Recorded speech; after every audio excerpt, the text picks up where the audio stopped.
జై శ్రీరామ్. అందరికీ హాయ్ అండి.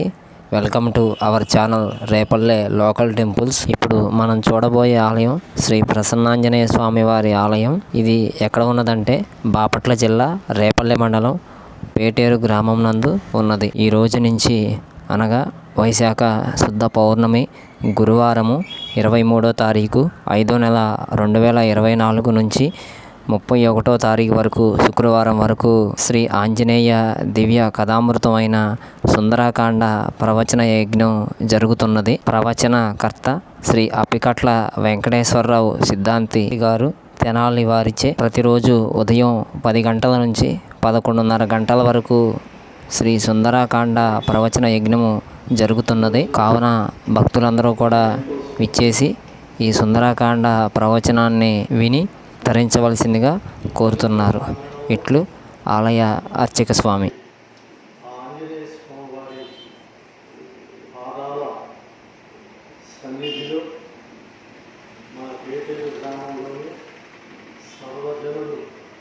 సుఖ సంతోషాలతో ఆరోగ్య ఐశ్వర్యాలతో వర్ధిల్లాలని, మన గ్రామంలో పాడి పంటలు అభివృద్ధి చెందాలని మనస వాచ కోరుకుంటూ మరి మన ఆంజనేయ స్వామి వారి అనుగ్రహం మనందరికీ ఉండాలని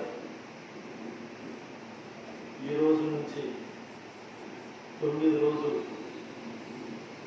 ప్రతిరోజు ఉదయం 10 గంటల నుండి 11 గంటల 30 నిమిషాల వరకు సుందరకాండ నవాహ ప్రవచన యజ్ఞాన్ని ఏర్పాటు చేసిన ఈ ఆంజనేయ స్వామి దేవాలయ అర్చక స్వామి వారికి మరి సోదర సహానులు ఎంతో భక్తి శ్రద్ధలు కలిగినటువంటి వ్యక్తి, మరి వారికి మొదటిసారిగా నా హృదయపూర్వక ధన్యవాదాలు తెలియజేసుకుంటూ మరి ఈ కార్యక్రమాన్ని మన గ్రామ ప్రజలందరూ భక్తి శ్రద్ధలతో విని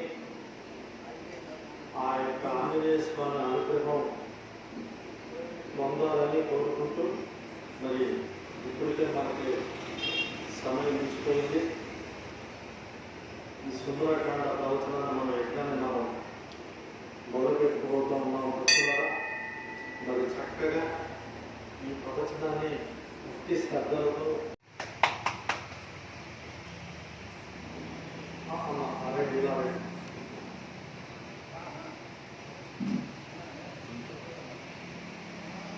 భక్తి శ్రద్ధలతో మరి అందరూ వినాలని, ఆ స్వామి వారి యొక్క అనుగ్రహాన్ని ఇక్కడి నుండి మీరు తీసుకెళ్ళాలని మనసారా కోరుకుంటూ మరి ప్రవచనాన్ని మనం మొదలుపెట్టుకున్నాం. భక్తులారా, దీన్ని భక్తిగా శ్రద్ధగా వినాలి. ఇది వింటే ఏం జరుగుతుందో అది మీకే తెలుస్తుంది.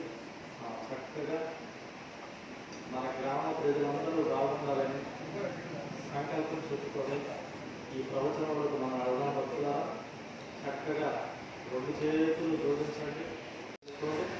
నేను చెప్పినట్టు చెప్పండి. చక్కగా 2 చేతులు జోడించండి. మన ప్రజలందరూ బాగుండాలని, మన గ్రామం బాగుండాలని, మన గ్రామంలో పాడి పంటలు అభివృద్ధి చెందాలని, ప్రత్యేకంగా మన గ్రామంలోని బిడ్డలందరూ గొప్ప చదువులు చదవాలని, గొప్పవాళ్ళు అవ్వాలని, గొప్పవాళ్ళు అవటమే కాకుండా ఇంకా అనేక మందికి వాళ్ళు సహాయ సహకారాలు అందిస్తారని, అలాగే మన గ్రామంలోకి ఎటువంటి అంటువ్యాధులు ప్రవేశించకూడదని, మన గ్రామంలో ఎలాంటి అసాంఘిక చర్యలు జరగకూడదని, మన గ్రామం ఎంతో ఉన్నత స్థితికి వెళ్ళాలని మనసా వాచ కోరుకుంటూ ఆంజనేయ స్వామి మన మనోశాతం భక్తుల 2 చేతులు జోడించండి. చక్కగా చెప్పండి. శ్రీ హనుమాన్ జయ హనుమాన్ జయ హనుమాన్ జయ జయ హనుమాన్ శ్రీ హనుమాన్ జయ హనుమాన్ జయ హనుమాన్ జయ జయ హనుమాన్ శ్రీ హనుమాన్ జయ హనుమాన్ జయ జయ హనుమాన్ శ్రీ హనుమాన్ జయ హనుమాన్ జయ జయ హనుమాన్ జయ జయ హనుమాన్ శ్రీ హనుమాన్ శ్రీ హనుమాన్ జయ హనుమాన్ జయ హనుమాన్ జయ జయ హనుమాన్ జయ జయ హనుమాన్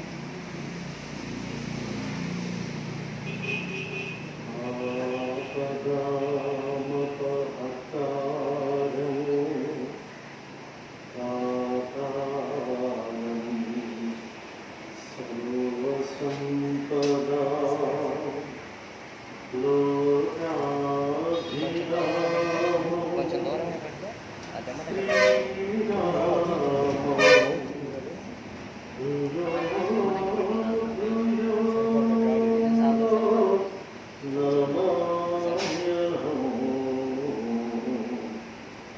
భగవద్బంధువులారా, మరి ఈరోజు నాకు ఎంతో శుభదినం. ఎందుకంటే ఈ పవిత్ర ప్రాంగణంలో అలాగే ఆ స్వామివారి పాదాల చెంత 4 మాటలు చెప్పే అవకాశాన్ని కల్పించిన సోదర సమానులు ఈ దేవాలయ అర్చక స్వామి భువనగిరి వెంకట ఫణికుమార్ బృందావనం. Very good. మరి నిజంగా ధన్యవాదాలు తెలియజేసుకుంటూ ఉన్నాను. ఇది ఏదో ఒక జన్మజన్మల బంధం, లేకపోతే ఇక్కడ చెప్పడానికి తెనాలికి వచ్చే అవకాశం నాకు లేదు. అలాగే ఈ కార్యక్రమాన్ని వారు ఏర్పాటు చేశారంటే వారికి కూడా ఏదో రుణాల బంధం ఉంది. ఇదంతా మీరు ఈ 9 రోజులు మీరు శ్రద్ధగా భక్తిగా వింటే ఏం జరుగుతుందో మీరే అర్థమవుతుంది. మరి ఇప్పుడు మనం సుందరకాండ ప్రవచన యజ్ఞం అని మనం పేరు పెట్టుకున్నాం. ఇది యజ్ఞం అంటే ఏదో గంధపు చెక్కలతోనో రాగి పొలలతోనో ఇంకా వేరే వాటితో చేసి అగ్ని పెట్టి చేసే యజ్ఞం కాదు. ఇది ఏమి యజ్ఞం అంటే ఇది ఒక వాక్ యజ్ఞం. ఆ వాక్ యజ్ఞం కూడా ఏంటంటే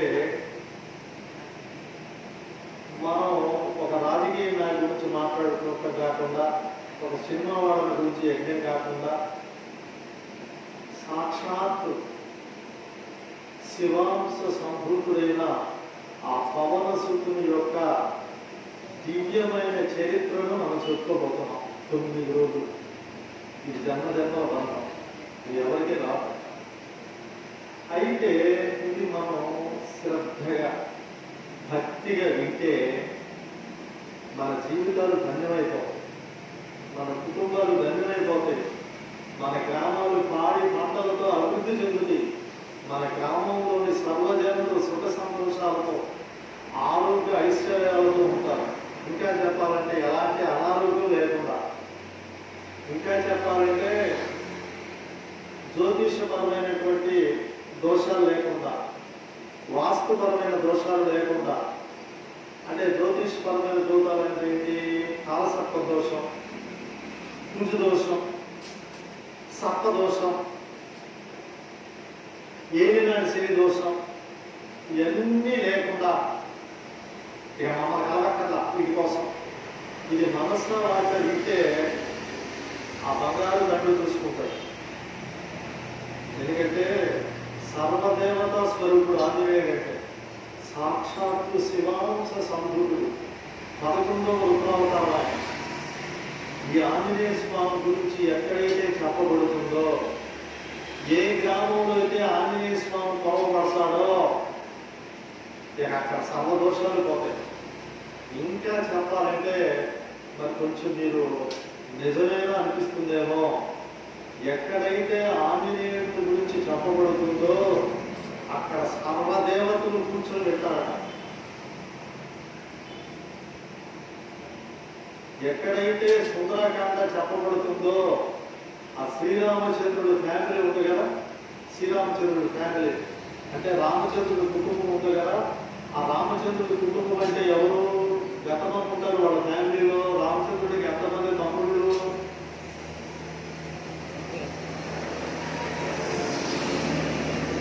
ఎంతమంది మరదళ్ళు? ఎంతమంది ఆయనకి తల్లులు?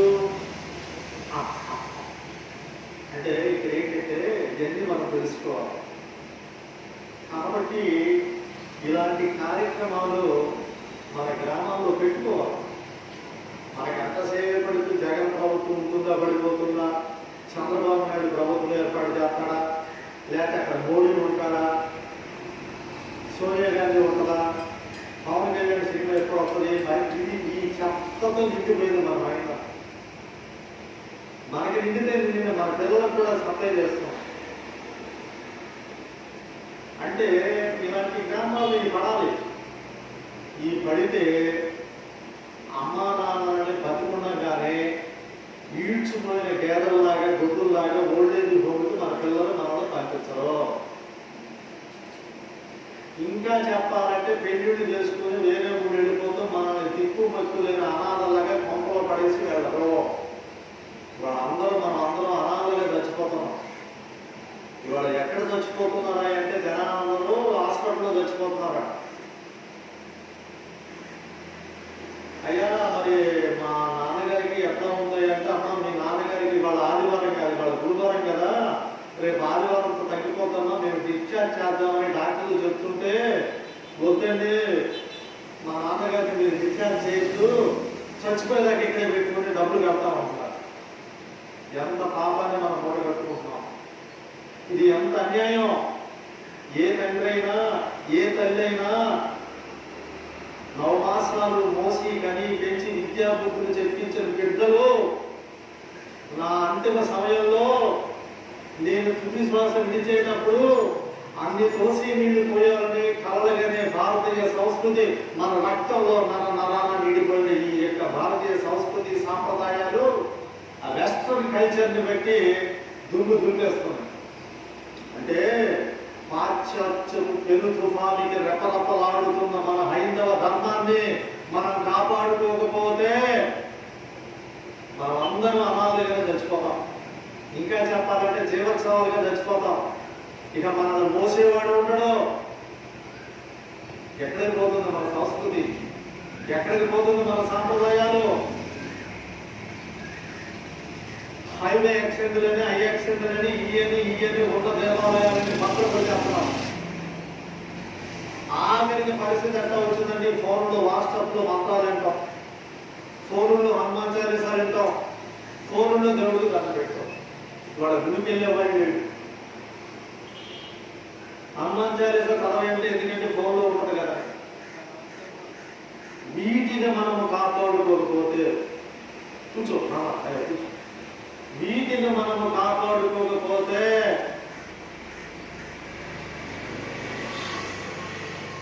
అత్యంత పెను ప్రమాదంలోకి రాబోతా ఉంది. భక్తులారా, భగవద్బంధులారా, వీటిని కాపాడుకోవాలి. ఎలా కాపాడుకోవాలయ్యా? ఇలాగే ప్రతి 3 నెలలకో 6 నెలలకో సంవత్సరానికి ఒకసారి మన గ్రామాలలో దేవాలయాలు ఉంటే ఏ సుఖం. ఆ దేవుడి గురించి మనం తెలుసుకోవాలి, ఆ రాముడి గురించి తెలుసుకోవాలి, ఆ బంగారు మూల ఆ రామదూతి గురించి తెలుసుకోవాలా. అమ్మల కన్నమ్మ, ముగ్గురమ్మల మూల కుటుంబ జగజ్జనని అమ్మవారి గురించి తెలుసుకోవాలా. తండ్రి మాట కోసం అరణ్యానికి వెళ్ళినటువంటి ఆ రామచంద్రుడి గురించి తెలుసుకోవాలా. తెలుసుకుంటే మన జీవితాలు ధన్యమవుతాయి. భగవద్బంధువులారా, మరి చాలా సంతోషం. సుందరకాండ చెప్పుకుంటున్నాం. మీరేమంటారు? మీరు పేరు విన్నారా? ఎప్పుడన్నా సుందరకాండ అనే పేరు విన్నారా? Very good. ఎందుకంటే ఈ సుందరకాండ అనేది ఇది ఒక ప్రత్యేకమైన గ్రంథం కాదు. ఈ సుందరకాండ అనేటువంటిది రామాయణంలో ఒక భాగం. దేనిలో భాగం? రామాయణంలో ఒక భాగం. ఇప్పుడు మన శరీరంలోనే ఈ తల, ఈ కళ్ళు, ఈ నోరు, ఈ పొట్ట, కాళ్ళు, చేతులు ఉన్నట్లుగానే ఇవన్నీ కలిస్తేనే మనం మనిషి అవుతాం. అలాగే ఈ రామాయణంలో కూడా మనకి 7 కాండలు ఉన్నాయి. ఎన్ని కాండలు ఉన్నాయి? 7 సప్తకాండలు. అలాగే ఈ రామాయణంలో 500 సర్గలు ఉన్నాయి. ఎన్ని సర్గలు ఉన్నాయి? అలాగే ఈ రామాయణంలో 24,000 శ్లోకాలు. ఎన్ని శ్లోకాలు? మరి 24,000 శ్లోకాలతో 500 సర్గలతో సప్తకాండతో వెలిసినటువంటి ఈ రామాయణాన్ని ఆదికవి వాల్మీకి మహర్షి రాసి మనకిచ్చాడు. మరి ఈ రామాయణాన్ని కనుక ఈ 24,000 శ్లోకాలు 500 సర్గలు 7 కాండలు చెప్పాలంటే మినిమం ఇప్పుడు ఒక కాండకే మనం 9 రోజులు పెట్టాం, తగ్గించి పెట్టాం. యాక్చువల్గా అయితే 15 రోజులు పెట్టాలి. 15 ఏళ్ళు ఎంత అయింది అంటే భయపడతారు జనం.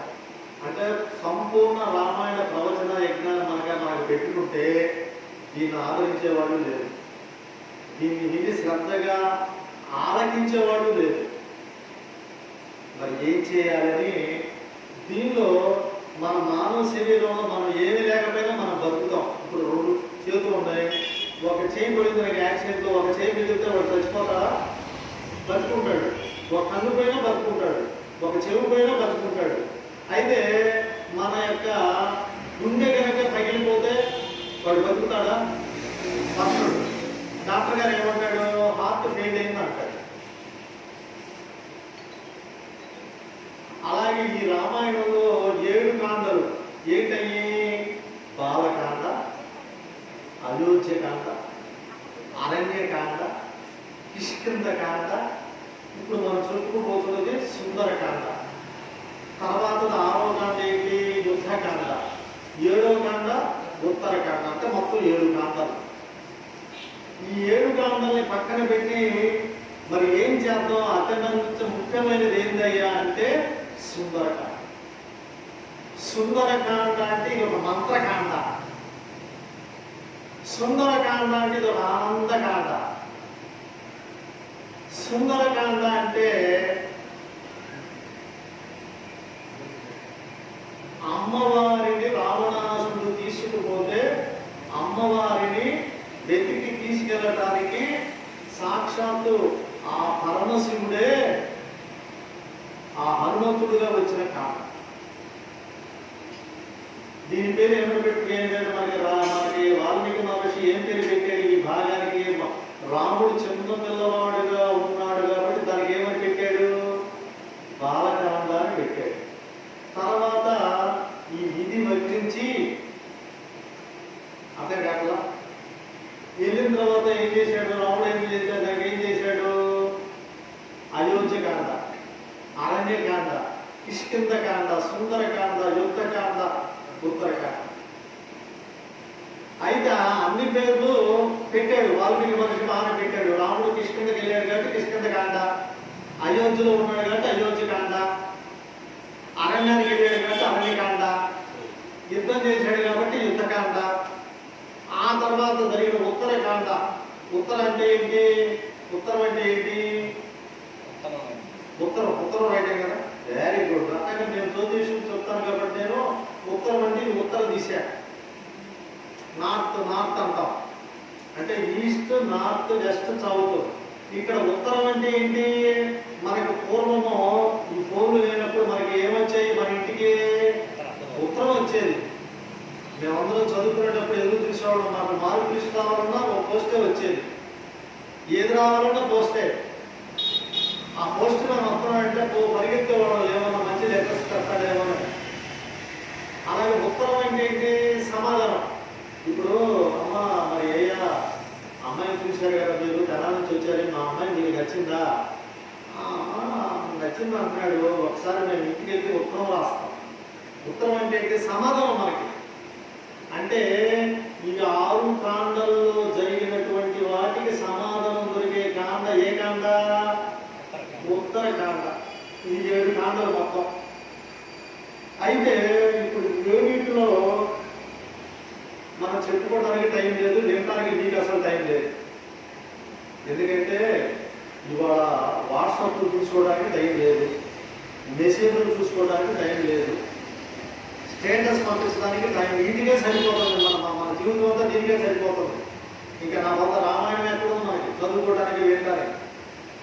మరి ఇలాంటి పరిస్థితులు మనం ఉంటే నాకు ఎందుకనో ఆ స్వామి గురించి చెప్పాలి అని నాకు తపన.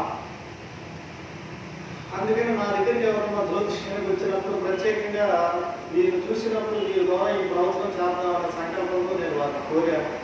వారు అలాగే చేద్దామన్నారు. అయితే దీనికి ఆదరణ తగ్గిపోతుంది. మరి దీన్ని ఎలా కాపాడుకోవాలి, ఏం చేయాలి? అందుకని ఈ రామాయణాన్ని మొత్తం చెప్పడం పక్కన పెట్టి ఒక సబ్జెక్ట్ తీసుకుందాం, ఇది చూద్దామనే సంకల్పంతో ఒక 9 రోజులు మనం పెట్టుకున్నాం. ఇది మీరు వినండి. ఈ రోజు తర్వాత మీరు ఇంటికి వెళ్ళినాక ఇక మీ వాళ్ళకు కూడా చెప్పండి. ఇది మీకు పుణ్యం కలుగుతుంది. అసలు ఇష్టంలో పడదాం. ఇప్పుడు మనం చెప్పుకోబోయే కాండ ఏ కాండ? సుందరకాండ. అంటే అర్థం బాలకాండ అంటే రాముడు బాలుడు కాబట్టి బాలకాండ. అయోధ్యలో విద్యాబుద్ధులు నేర్చుకున్నాడు కాబట్టి అయోధ్యకాండ. ఇది వక్రించి అంటే మనకి నెక్స్ట్ మినిట్ ఏం జరుగుతుందో మనకు తెలియదు. ఏ ఫోన్లైనా రావచ్చు. ఎందుకంటే భగవద్బంధువులరా ఆపదలు అపాయింట్మెంట్ తీసుకొని రావు, కష్టాలు కబురు చేసి రావు, ప్రమాదాలు ఫోన్ చేసి రావు. ఇప్పుడు ఈ ప్రవచనం అయిన తర్వాత మీరు ఇంటికి వెళ్ళి టీవీ పెట్టండి. ఏం జరుగుతుందో మాకు ఎంత అల్లకల్లో పడుతుందో టీవీ పెట్టండి. అంటే ఈ శరీరం ఒక మట్టి కుండ, ఈ మనసు ఒక దారుపు వండ. ఈ మట్టి కుండ ఎప్పుడైనా బయలుపోవచ్చు. ఈ మనస్సు ఎప్పుడైనా చిక్కులో పడవచ్చు లేదా చిక్కుకోవచ్చు. ఇప్పుడు మీరు కోరకంట కట్టేటప్పుడు దారం చిక్కుపడకుండా కడతారా? చిక్కుపడుతుందో పడదు దారం. ఈ మనస్సు కూడా అలాగే ఇప్పుడు వేసవికాలం మట్టి కుండలు అమ్మే అతని దగ్గరికి వెళ్ళి, పూజ అమ్మే అతని దగ్గరికి వెళ్ళో ఈ మట్టి కుండ ఎంత అంటే అతను ఎంతో చెప్తాడు, 150 200 ఎంతో చెప్తాడు. ఇది ఎన్నాళ్ళు గ్యారెంటీ అని అడుగుతాం మనము. ఎవరన్నా మట్టి కుండలు అమ్మేవాడి దీని నాడు గ్యారెంటీ అని మనకి ఏమైనా చెప్తాడా? చెప్పడు. అట్లాగే ఇప్పుడు ఇంతాక చనిపోవడం హాస్పిటల్ అనుకున్నాము, పుట్టడం కూడా హాస్పిటల్లోనేగా. ఒకడ పుట్టే అవకాశం ఉన్నా డాక్టర్లు మనకి కూడా అవకాశం. ఎందుకంటే 1 లక్ష రూపాయలు అంతా తీసుకోవడానికి సీజేరియన్ అంటారు. పుట్టినప్పుడు డాక్టర్ వెయిట్ చెప్తాడు. అక్కడ వస్తాడా? No doctor to any certificate. ఇతను వెయిట్ ఎంత ఇస్తాడు, ఇతను బ్లడ్ గ్రూప్ ఇస్తాడు, ఇతను ఆరోగ్యం ఇస్తాడు, ఇంకా అన్నిటికన్నా బ్రహ్మాండంగా బిల్లు ఇస్తాడు. ఆ బిల్లు తీసుకుంటే వీడైతే మన హాస్పిటల్లో చేస్తారు. అంటే ఈ మానవ శరీరం ఒక మట్టి కుండ. ఈ మట్టి కుండకు విలువ లేదు. ఇది ఎప్పుడైనా పగిలిపోవచ్చు, పడిపోవచ్చు. ఈ మనసు ఒక దారపు వండ. ఈ దారపు వండ ఎప్పుడైనా చిక్కుల్లో పడుతుంది, చిక్కుకుంటుంది. మరి దీన్ని రక్షించేవాడు ఎవడు?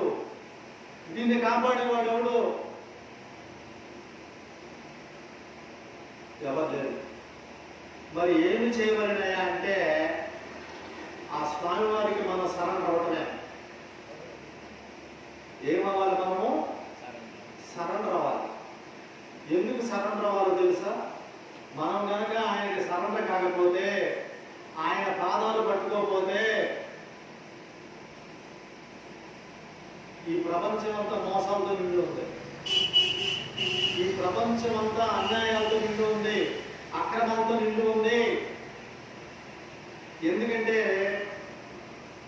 మనల్ని రక్షించుకోవడానికి మన చదువు మనల్ని రక్షించదు, మన పొలాలు, మన బ్యాంకు బ్యాలెన్స్లు మనం రక్షించవు.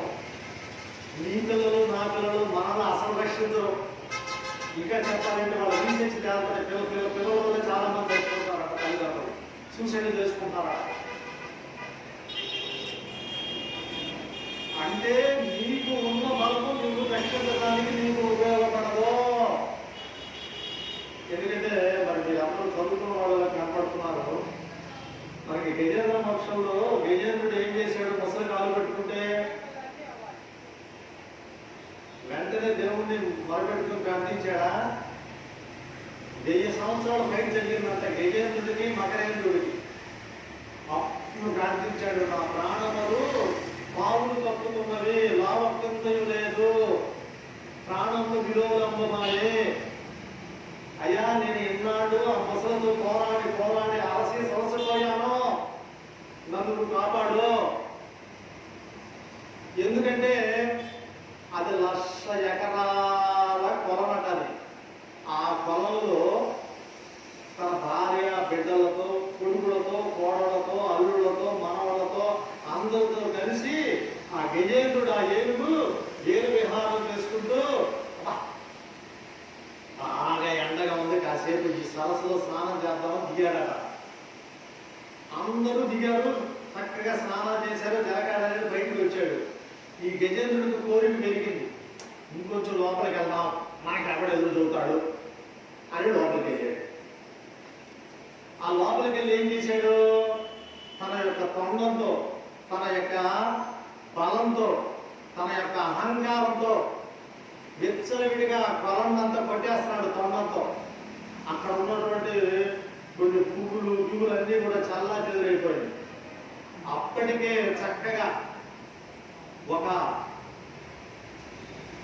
100 తిమింగిలాలను తిని, 100 తాబేళ్లను తిని చక్కగా నిద్రపోతా ఉందంట, మత్తుగా పడుతుందంట. ఎవరు? ముసలి లోపల. ఈ అన్నిటికీ ఒక్కసారి లేచిన ఆ ముసలి. ఈ యొక్క ఏనుగు ఏం చేస్తుంది?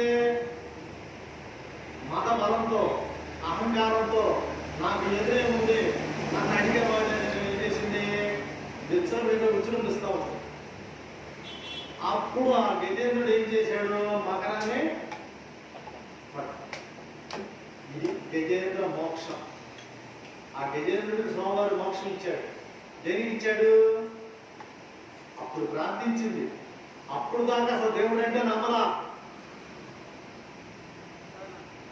అందుకనే ఏముంది? కలడు వాడు కలడో లేడు నాకు తెలియదు అసలు అంటున్నారు జనాలు. వాడు కనుక నిజంగా ఉంటే నన్ను రక్షించమను. ఎందుకో 100 మంది నా కొడుకులు ఉన్నారు, 100 మంది నా కూతురు ఉన్నారు, నా జనాలు, నా అభిమానులు, నా సోదరులు, నా తోడపుట్టిన వాళ్ళు, నా ద్వారా అనేక సహాయాలు పొందిన వాళ్ళందరూ ఆ గట్టు మీద నుంచొని చూస్తూ ఉన్నారు. ఒక్కడంటే ఒక్కడు కూడా లోపల రావడం నన్ను కాపాడటానికి. మరి నన్ను కాపాడాలంటే ఎవరికి? నా ప్రాణం పోతుంది. నా ప్రయత్నం నేను చేశా, నా కొడుకు వల్ల కాదు, ఎవరి వల్ల కాదు, నువ్వే అని ప్రార్థన చేశాడు. ప్రార్థన చేస్తే అప్పుడు ఎవరు వచ్చారు? చెప్పండి. సాక్షాత్తు శ్రీ మహావిష్ణువు వచ్చాడు. ఎలా వచ్చాడు? చక్కగా నాలాగా శాలువా మీద వేసుకొని, పొట్టు పెట్టుకొని, చక్కగా ప్యాంటు షర్ట్ వేసుకొని, చేతిలో ఒక బ్యాగ్ పెట్టుకొని, డోర్ పెట్టుకొని వచ్చాడా? ఎట్లా వచ్చాడు? ఇది పట్టుకోవాలి, ఇది గుండెల్లో పెట్టుకోవాలా. అంటే నీవు నిజమైన భక్తుడు అయితే, నీవు ఆ స్వామిని పిలవటం చేతైతే ఆ భగవంతుడే వస్తాడు. ఎట్లా వచ్చాడు? వాళ్ళ ఆవిడికి చెప్పలేదట. ఎవరు వాళ్ళ ఆవిడ? ఆయన వాహనం కూడా వేసుకురాలేదట. ఆయన వాహనం ఎవరు? Very good. ఆయన పరివారాన్ని కూడా చెప్పలేదట. ఎవరికి? శుభ్రంగా కాకాని కూడా చూపలేదట.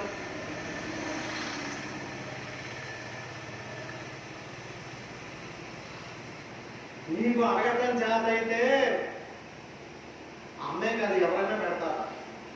అడగటం చేత కాని వ్యక్తికి అమ్మ కూడా పెట్టదు, అప్పు కూడా పుట్టదు. అడుగు, మనసారా అడుగు, మనసుతో అడుగు, నీ అహంకారాన్ని పక్కన పెట్టు.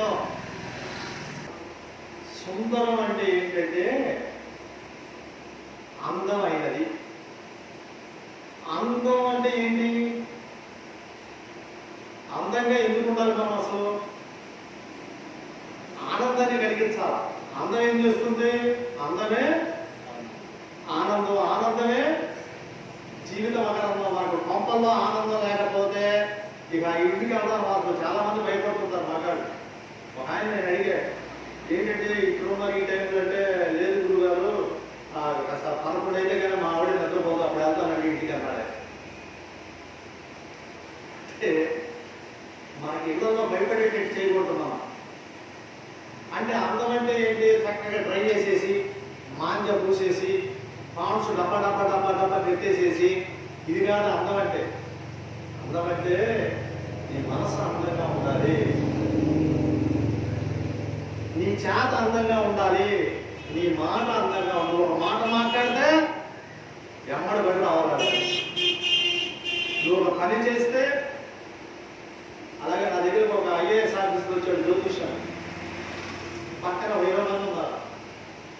ఆ గురుగారు ఇక్కడ చెప్పండి సార్ అంటే అక్కడ వచ్చి చెవులు చెప్పాడు, సారు లంచ్ టైం అవుతుంది అన్నాడు. నేను అన్నాను, ఏమంటే ఇక్కడ నాకు తెనాల్లో హోటల్ గౌతమ్ అనేది స్టార్ హోటల్ ఉందండి, మీకు అన్ని ఐటమ్స్ బ్రహ్మాండం దొరుకుతాయండి అన్నా. ఆ పక్కన ఆయన ఏమన్నాడంటే ఆయన ఎక్కడ బయటకు తినరండి అన్నా. అంటే మీరు చాలా నిష్టగా ఉంటారు ఏమనంటే, నిష్ఠ నా పాడండి, క్యాంపుకి వెళ్ళినప్పుడు తింటామండి, మరి ఇక్కడ ఎందుకు తింటే నాకు ఆయన ఏం చెప్పాడు తెలుసా, ఇవాళ సండే అండి, సండే నా వైపు అద్భుతంగా చేస్తుంది, డిస్కస్ ఇంటికే వెళ్తాను. అలా ఉండాలి. అంటే మనం ఒక వంట చేస్తే, ఒక ఐటెం చేస్తే పరిగెత్తుకుంటూ రావాలి మన వాళ్ళు ఇంటికి. అట్లాగే ఒక భార్య అడిగిందంట, ఏమండి ఇవాళ పండగ కదా, ఆంధ్ర జయంతి కదా, నా చేతితో స్వయంగా చేశానండి ఇవాళ అన్ని ఐటమ్స్, ఇది మీరు తిన్నాక నాకు ఏమి ఇస్తారు డెలిబ్రేషన్ అడిగిందంట భర్తని. వాడు భయపడుతూ తిన్నాక సుజాత, తిన్నాక చెబుతా సుజాత అన్నాడు. కాదండి ముందు చెప్పండి అన్నాడు. అప్పుడు అతను ఏమన్నాడంటే, నేను నీకు ఇచ్చేది ఏమంటు సుజాత, నీ చేతితో స్వయంగా చేసావు కాబట్టి తిన్నాళ్ళకి, నేను ఇది పూర్తిగా తిన్నాక నీకు ఎల్ఐసి వాడు ఇస్తానన్నాడు.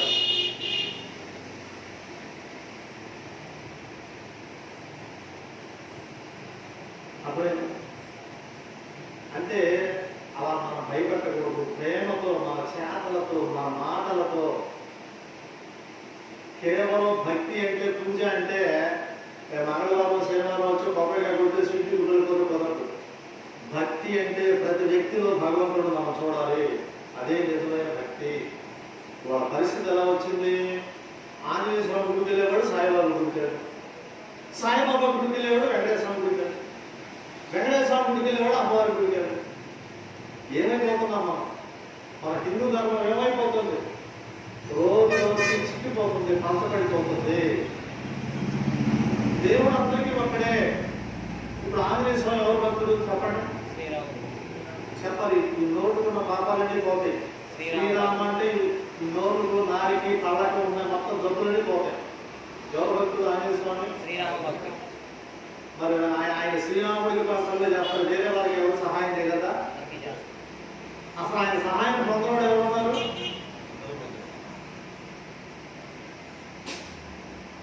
ముక్కోటి దేవతలు ఆయన సహాయం చేశాడు.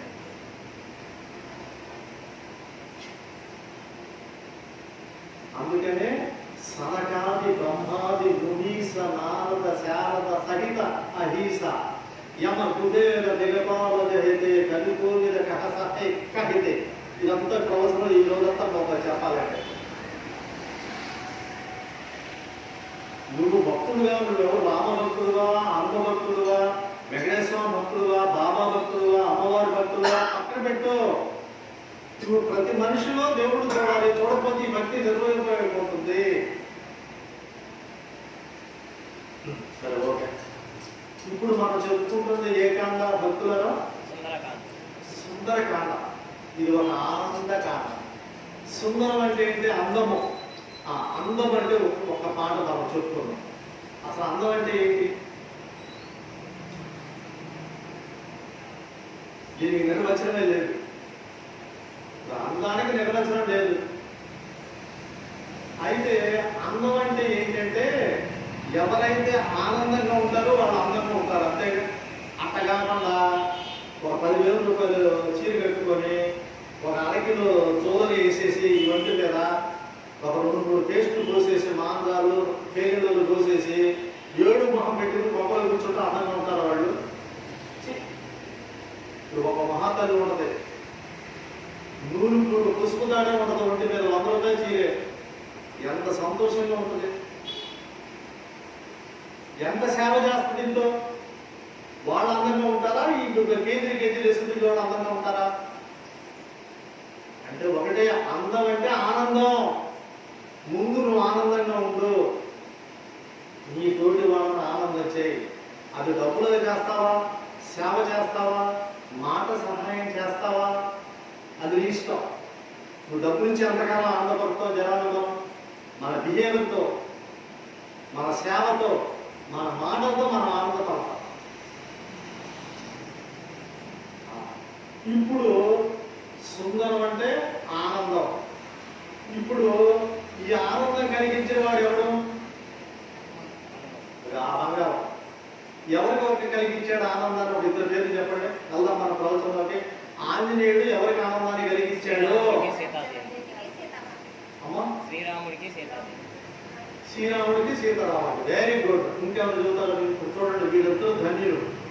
ఈ వైశాఖ పౌర్ణమి రోజున అమ్మవారి పేరు, నీవు స్వామివారి పేరు గురించి చెప్పారు కదా, మామూలుగా చెప్పరు. నీకు దాదాపు ఒక 5-6 లక్షల రూపాయలు మీకు మిగులుతాయి రేపు హాస్పిటల్ వెళ్ళకుండా. నిజం నేను చెప్పేది. ఒక పొద్దు తీసేస్తే 50,000 అంటండి. మరి ఈ బాడీ ఇచ్చింది మనకి ఎవరు ఇచ్చారు? ముందు ఈ బాడీ ఆ భగవంతుడు ఇచ్చిన ఈ బాడీని తయారు చేయాలంటే వరల్డ్ హెల్త్ మొత్తం రాశారు లిస్టు. ఈ మానవ శరీరాన్ని ఇప్పుడు తయారు చేయాలంటే 950 నుంచి 1000 కోట్లు అవుతుందంట. అది కూడా మనకి అమ్మా నాన్న ద్వారా సంక్రమించినంత హెల్తీగా ఉండదంట. అది ఒక పొన్ను 50,000 అండి. ఈ కారు 75 లక్షలు అంట. యాక్సిడెంట్ తీసేస్తే ఒక 75 లక్షలు.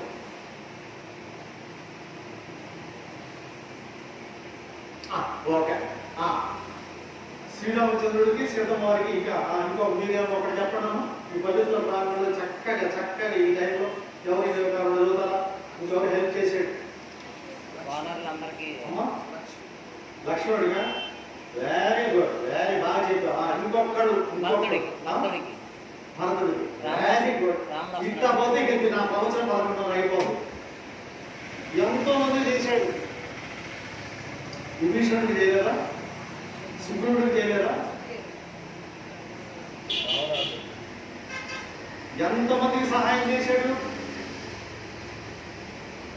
అందుకనే హనుమంతుడు ఎక్కడుంటే అక్కడ అభయం, హనుమంతుడు ఎక్కడుంటే అక్కడ ధైర్యం, హనుమంతుడు ఎక్కడుంటే అక్కడ ఆనందం. కాబట్టి సుందరము అంటే అందము, అందం అంటే ఆనందం, ఆనందాన్ని ఇచ్చేవాడు అందగాడు. అందుకనే సుందరుడు అంటే ఎవరు? హనుమంతుడికి ఉన్న పేరులో ఇంకో పేరేముంది? సుందరుడు. అంటే ఆంజనేయుడికి ఇంకో పేరు ఉంది, సుందరుడు, పవనసుతుడు, రామదూత, అతులిత బలరాముడు, అంజనీ పుత్రుడు, వాయునందనుడు. ఎవరికి అతను ఆనందాన్ని కలిగించాడు? అసలు ఎందుకు కలిగించాడు? మనం ఎవరికైనా ఆనందాన్ని కలిగిస్తామా? మనం ఇద్దరు చేరితే 3వ వారి గురించి బండపూరు తిప్పుకోవడమేగా, వాడి గురించి చాడీలేగా. మనకి ఇంట్లో కూర మాడిపోతున్నా, పాలు పొంగిపోతున్నా, అదే మంచి విషయం ఒక మాట చెప్పండి. మనకి మంచి చెప్పడానికి టైం ఉండదు. ఎదటి వాళ్ళ లోపాలు చూడడానికి, ఎదటి వాళ్ళ చేత చాడీలు చూడడానికి మనకి బోరేడంత టైం. ఎవరైతే ఈ సుందరకాండని భక్తి శ్రద్ధలతో చెబుతారో, ఎవరైతే ఈ సుందరకాండని భక్తి శ్రద్ధలతో మీలాగా ఏర్పాటు చేస్తారో, ఎవరైతే మీలాగా భక్తి శ్రద్ధలతో వింటారో, ఈ దుర్వ్యసనాలన్నీ విక్రమ భజరంగి చెప్పండి. కుమతి అంటే ఇది పనికి మారిన చట్టబుద్ధి. కుమతి చట్టబుద్ధి. మహావీర అంటే ఎవరు? మరి నిజంగా వీరుడా భక్తుడా? ఎంత సబ్జెక్ట్ అండి. పెద్ద ఒక 5-6 వేల మంది గ్యాదరింగ్లో చెప్పాల్సిన ప్రవచనం ఇది. అంటే గమనించండి వాళ్ళతో బాగా. అయితే ఒక 5 రోజుల్లో చాలా రత్నాలు కావాలి మనకి. రాళ్ళు ఎందుకు? గోపరాళ్ళు.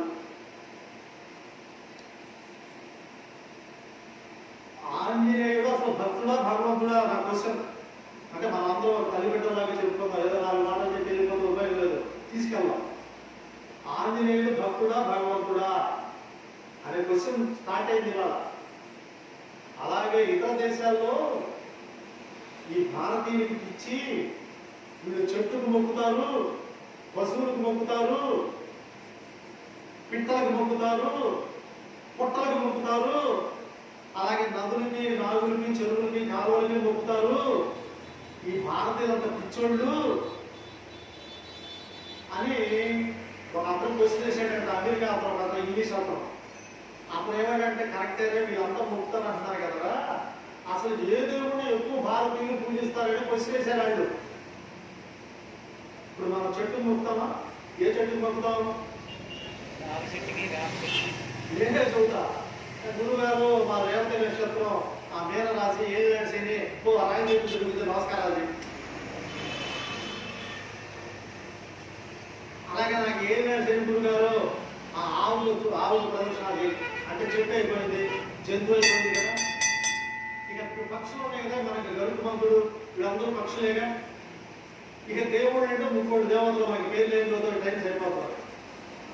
ఏ దేవుడు ఎక్కువ కొలపడుతున్నాడు భారతదేశంలో, ఏ దేవుడికి దేవాలయాలు ఎక్కువ ఉన్నాయి అని క్వశ్చన్ వేసి రీసెర్చ్ చేశారు. అక్కడ ఏం తెలియదు తెలుసా భక్తుల? సాంబశివుడి గుడి కాదంట, వెంకటేశ్వర గుడి కాదంట, సాయిబాబా గుడి కాదంట, అమ్మవారు కాదంట. ఎవరు? అసలు ఆయనకు గుడి ఎందుకండి? ఏ కొండ మీద చూసినా ఆయనే, ఏ హైవే మీద చూసినా ఆయనే, ఏ చెట్టు కింద చూసినా ఆయనే. ఇంకా చెప్పరా మీలాంటి భక్తుల జేబులో హనుమాన్ చాలీసా పెట్టుకుని తిరుగుతున్నారు ఇవాళ. ఆశ్చర్యపోయారంట వాళ్ళందరూ. బాబు ఇంత మందిగా జేబులో పెట్టి తిరుగుతున్నారు హనుమాన్ చాలీసా ఆయన ఫోటోలు. నిజమేనా నేను చెప్పేది? హనుమంతుడి యొక్క ఫోటోని హనుమాన్ చాలీసాని జేబులో పెట్టుకుని తిరుగుతున్నాడు అనేది నేనేమన్నా పక్షపాతంగా చదువుతున్నానా, నిజమా అబద్ధమా? క్వశ్చన్ వేసుకోండి. ఇంతకుముందు అమెరికా అధ్యక్షుడు ఎవరు? అక్కడ జేబులు ఏం పెట్టి తిరిగేవాడు? ఇది తెలుసుకోవాలా. మన దురదృష్టం ఆ బంగారు కొండలు ఇతర దేశాలు పూజిస్తున్నారు ఎక్కువ. జేబులోంచి ఫోటో తీశాడు, ఆంజనేయ స్వామి ఫోటో తీశాడు ఆయన. నేను వాళ్ళ ధైర్యంగా ఉండాలన్నా, నాకేదన్నా బాధ వచ్చినా, భయం వేసినా, నా భార్యకి చెప్పుకోలేని సమస్య ఉన్నా, నా తల్లికి తండ్రికి చెప్పుకోలేని సమస్య ఉన్నా, నా స్నేహితుడికి చెప్పుకోలేని సమస్య ఉంటే ఇగో ఈ మంకీ గార్డుకి చెప్పుకుంటాను. జేబులోంచి తీశాడు. భక్తులారా నేను చెప్తుంది మీకు తెలుసం కాదు. అది ఎక్కడైతే ఆ బంగారు తండ్రి కొలవబడతాడో, ఎక్కడైతే ఆ బంగారు తండ్రి గురించి ఆరాధన జరుగుతూ ఉంటుందో మన ఆరోగ్యం బాగుంటుంది, మన పిల్లలు బాగుంటారు, మన గ్రామం బాగుంటుంది, మన బుద్ధి బాగుంటుంది. ఏం బాగుంటుంది? మన భూముల నా పాట భూములన్నీ పోతాయి. భూమి పక్కు నవ్విందంటే ఈ భూమి నాదే అంటే వాడు వెళ్ళాడట మీసం తిప్పి, ఈ 10 ఎకరాలు నాదిరా అని మీసం తిప్పుతున్నాడట. భూమి పక్క పక్క పక్క పక్క నవ్విందంట. దేనికి నవ్వింది? అది ఒరే తెక్కల మహోడా, ఎంతో మంది అన్నారు అక్కడికి వచ్చి.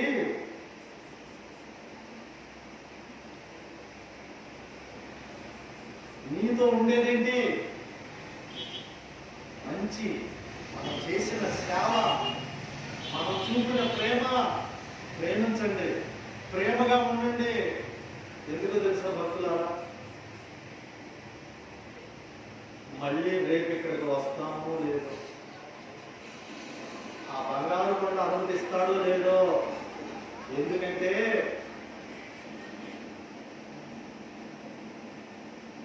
7,75,000 మంది చనిపోతున్నారంట ప్రతిరోజు. వాడు ఉదయం సూర్యోదయాన్ని చూస్తలేదంట. వరల్డ్ హెల్త్ రికార్డ్స్ ప్రకారం మన ప్రపంచ జనాభా అంతా 142 కోట్లంట.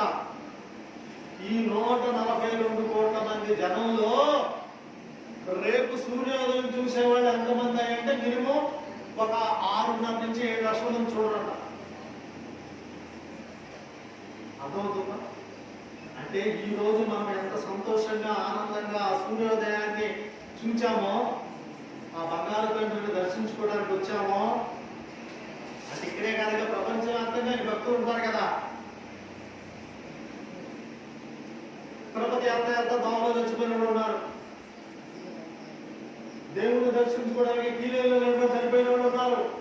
ఎందుకంటే ఈ శరీరం ఏమని చెప్పుకున్నాం మనం, మట్టి కుండ. ఈ కుండకి గ్యారెంటీ లేదు, ఎప్పుడైనా బయటపోతుంది. ఈ మనస్సు దారకొండ.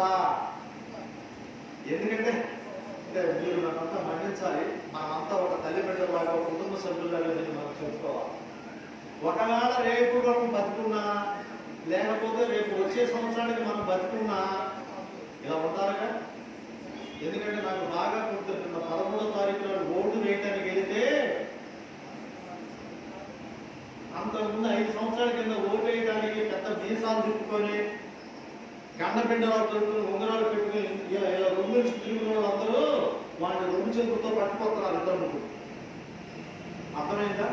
అంటే ఈ ఆరోగ్యం గ్యారెంటీ లేదు, ఈ ఆయుష్ గ్యారెంటీ లేదు, అసలు నువ్వే గ్యారెంటీ లేదా? మరి మమ్మల్ని ఏం చేయమంటావయ్యా అని కాదు. ఆయన తల ఉంచు నాయన, ఇంకా నన్ను కొద్ది కాలం బతికించు. దేనికి? ఎకరాలు కొనడానికి కాదు, మోసాలు చేయడానికి కాదు, నీ సేవ చేయాలి, నా తోటి వాళ్ళకి సేవ చేయాలి, నిన్ను గురించి నేను చెప్పాలి, నిన్ను గురించి నేను 10 మందికి చెప్పాలి, నా ఆరోగ్యం బాగుండేటట్టు స్వామి అని మనం దండం పెట్టుకోవాలి. ఇప్పుడు నువ్వు ఆంజనేయుడు భక్తుడు అయితే నువ్వు ఆంజనేయులాగా ఉండాలండి. ఇప్పుడు సోదరుడు కణుకుమారు ఎవరు భక్తులైనా అంటే కాకుండా నల్ల డ్రెస్ చేసి కూర్చుంటే ఏ భక్తులు అనుకుంటాం. కాబట్టి నువ్వు ఆంజనేయ భక్తుడు కాబట్టి అలాగే ఉండు.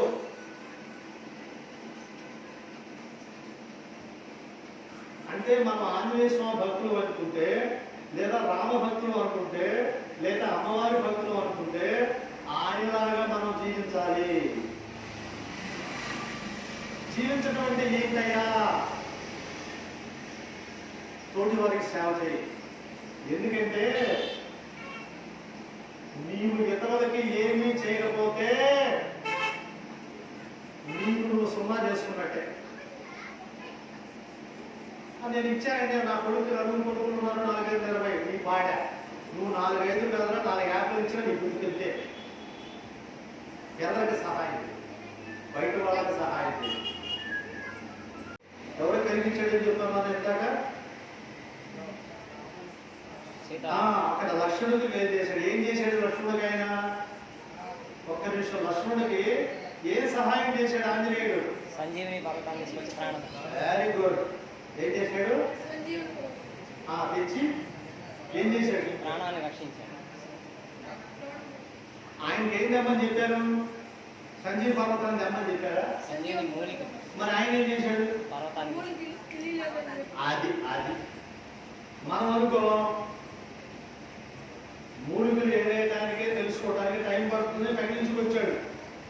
మన తెనాల్లో వాళ్ళు వచ్చారు, మా దగ్గర ప్రవచనానికి వచ్చాడు.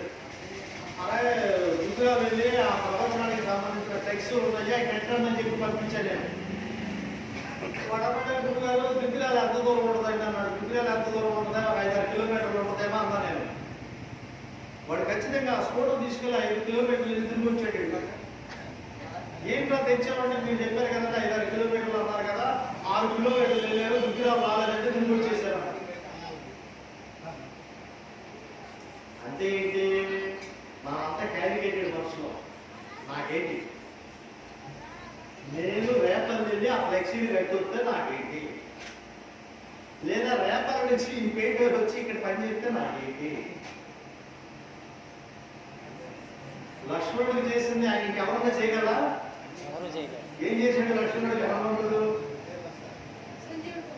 అది लाय सजीवन लखन जिया रे श्री रघुवीर हर्ष लोलाए आदि దద్దరిల్లిపోయాడు రాముడు. ఆ భగవంతుడే తిప్పుకోవాలంటే నువ్వు నేను గొడవ చుట్టూ తిరగడం కాదు, ఆ ఆంజనేయుని మీ ఇంటి చుట్టూ తిప్పుకో, ఆ రాముడిని మీ ఇంటి చుట్టూ తిప్పుకో.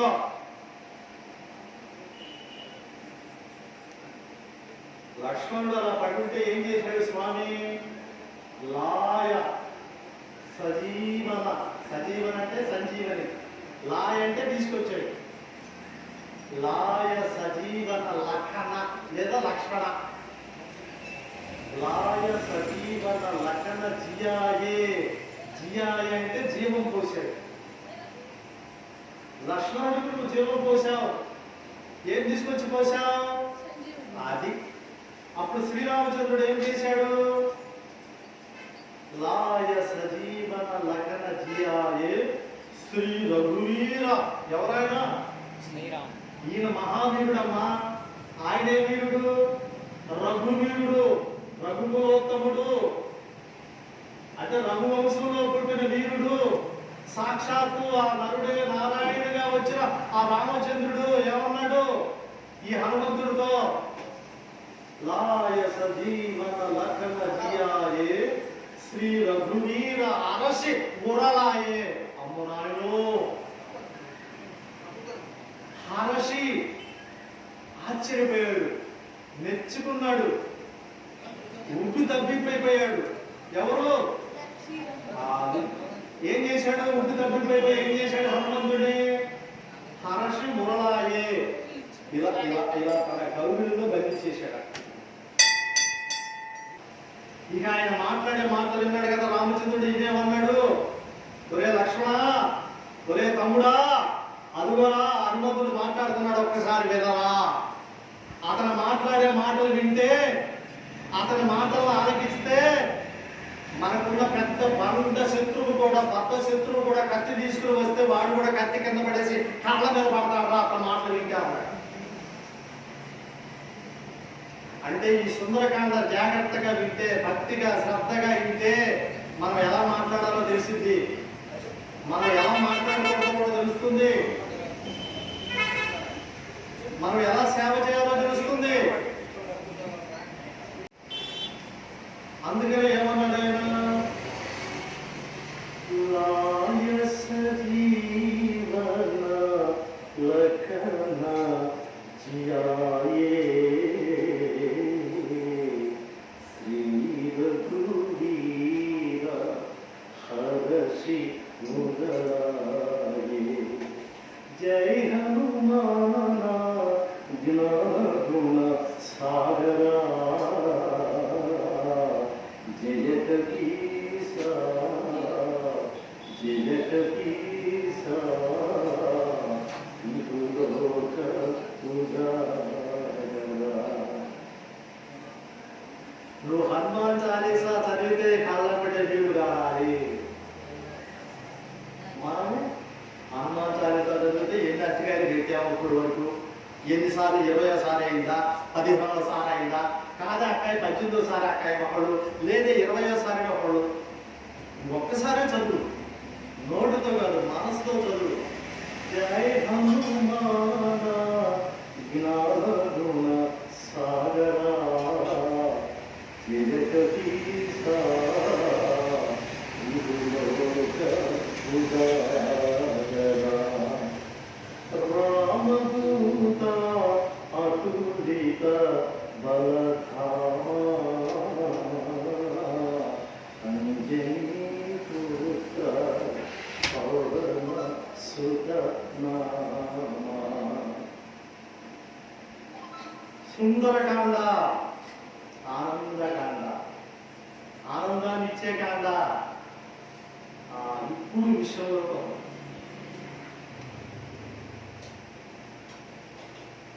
రావణాసురుడు అమ్మవారిని తీసుకెళ్ళిపోయాడు. ఇదంతా మీరు వినేమంటారు, ఎందుకంటే 7000 సంవత్సరాల నుంచి జరుగుతుందంటే ఈ సుందరకాండ రామాయణ ప్రవచనాలు. ఇలాంటి మన గ్రామాల్లో ఇలాంటి దేవాలయాల్లో 7000 సంవత్సరాల నుంచి పరంపరగా వస్తూ ఉందంట. అంటే రామాయణం జరిగిపోయింది రమణాలని 7500 సంవత్సరాల. ఇప్పుడు మనం అనుకున్నటువంటి హనుమాన్ చాలీసా రచించి 550 సంవత్సరాలు. ఈ హనుమాన్ చాలీసాని ఎవరు రచించారు భక్తులారా? తులసీదాస్. వెరీ నిజమేనా? అప్లోడ్ పెట్టింది 100% నిజం. Very good. చూద్దాం ఎక్కడ రాసేదో మన దానం పెడతాం. ఇప్పుడు సీతామాతని రావణాసుడు అపహరించుకెళ్ళాడమ్మా. అక్కడి నుంచి స్టార్ట్ సుందరకాండ. మధ్యలో రావణ నీతాయ సీతాయ శత్రుకర్షణాయ అంటే మనకు అర్థం కాదు ఈ భాష.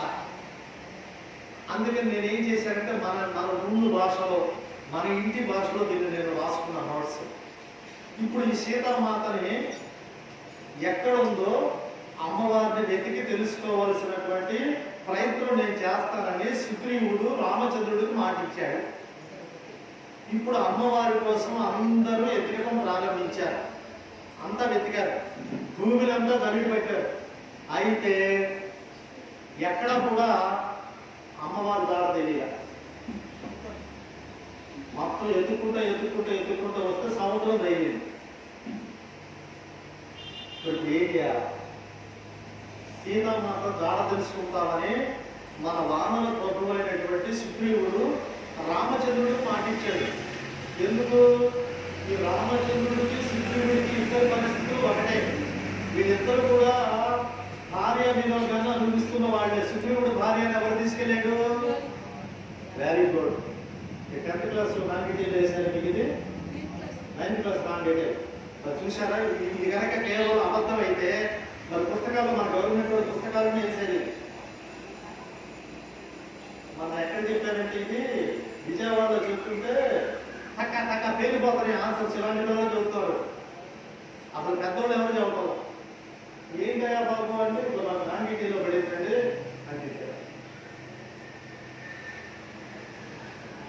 అంటే సుగ్రీవుడికి రామచంద్రుడికి ఇద్దరికి ఒకటే పరిస్థితులు ఏర్పడ్డాయి. సుగ్రీవుడి భార్యను ఎవరు తీసుకెళ్ళాడు? వారిని తీసుకెళ్ళాడు. రామచంద్రుడు భార్యను ఎవరు తీసుకెళ్ళాడు? ఇప్పుడు సుగ్రీవుడు భార్యని వారి భార్య నుంచి కాపాడి రామచంద్రుడు సుగ్రీవుడికి అప్పచెప్పాడు. అయిపోయింది. ఇప్పుడు సుగ్రీవుడు ఏం చేయాలి?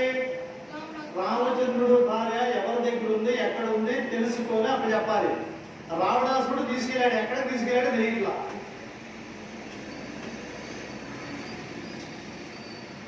వీడు తెనాలి పోతాడని చెప్పాడమ్మా. ఎక్కడికి పోయాడో, ఎక్కడ ఉన్నాడో, ఎవరితో ఉన్నాడు? అప్పుడు సుగ్రీవుడు కొంతమంది సైన్యాన్ని పంపించాడు. వీడు తూర్పు వైపు పంపించాడు కొంత కోట్ల మందిని. వాళ్ళంతా తిరిగి వచ్చేసారు, అమ్మ జాడ తెలియలేదని. అలాగే పడమర వైపు పంపించాడు, అమ్మ జాడ కనపడాల.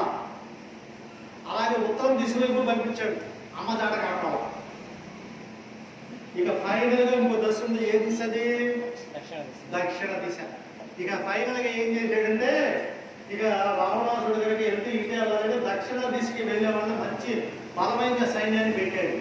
ఆ సైన్యానికి అంగదుడిని పెట్టాడు సైన్యాధికారిగా. అంటే వాళ్ళ అన్నయ్య కొడుకు ఎవరు? సుగ్రీవుడు అన్నయ్య కొడుకు ఎవరు? వాలి కొడుకు అనేటువంటి సుగ్రీవుడిని యువకుడిని దక్షిణ వైపు వెళ్ళే సైన్యానికి అంగదుడిగా పెట్టాడు. సైన్యానికి అధ్యక్షుడిగా పెట్టాడు. అంతా వెళ్ళారు, ఎక్కడ కనపడాల. భూమినంతా జరిగి పట్టారు, ఎక్కడ కనపడాల. ఇక చివరికి సముద్రం ఉంది. అక్కడ ఏం చేద్దాం? అందరం కలిసి సముద్రం రోజు చచ్చిపోవాలి. మనకంటే లెక్కలేదు కాబట్టి మామంతా చెప్పామయ్యా కనపడదు వచ్చేసామంతా. మనం అయితే వాళ్ళు అట్టడు కాదు.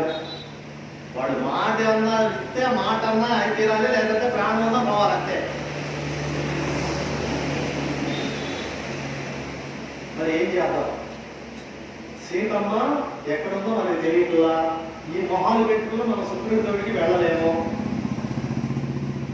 ఏం చేయాలి అంటే అప్పుడు ఆ యొక్క సముద్రం పక్కనే ఉన్నటువంటి ఒక పెద్ద పర్వతం మీద సంపాతి అనేటువంటి ఒక పక్షి వీరందరూ మాటలు వింది. సంపాతి అనే పేరు ఎప్పుడన్నా విన్నారా? సంపాతి అంటే సాక్షాత్తు ఎవరో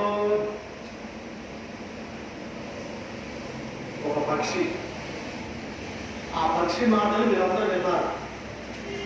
ఆ పక్షికి రెక్కలు దోపుకుంటూ వచ్చి ఏమిటని అడిగితే ఇట్లా ఏంటి సీతమ్మ అంటున్నారేంటి, రావణాసుడు అంటున్నారేంటి, సుగ్రీవుడు అంటున్నారేంటి, రాముడు అంటున్నారేంటి అని అడిగింది. ఇట్లా ఇట్లా ఇట్లా అని. ఆహా, నేను నా కళ్ళతో చూశాను, సీతమ్మ కాబట్టి రావణాసుడు మళ్ళీగా తీసుకెళ్ళాడు, ఈ సముద్రం మీదుగా తీసుకెళ్ళాడు, అతని లంకలో పెట్టాడు. అమ్మ ఏంటి నీకు ఏంటి అడిగాడు. లంకలో తీసుకెళ్లి పెట్టాడయ్యా సీతమ్మనే, రావణాసుడు నేను చూశాను అంది.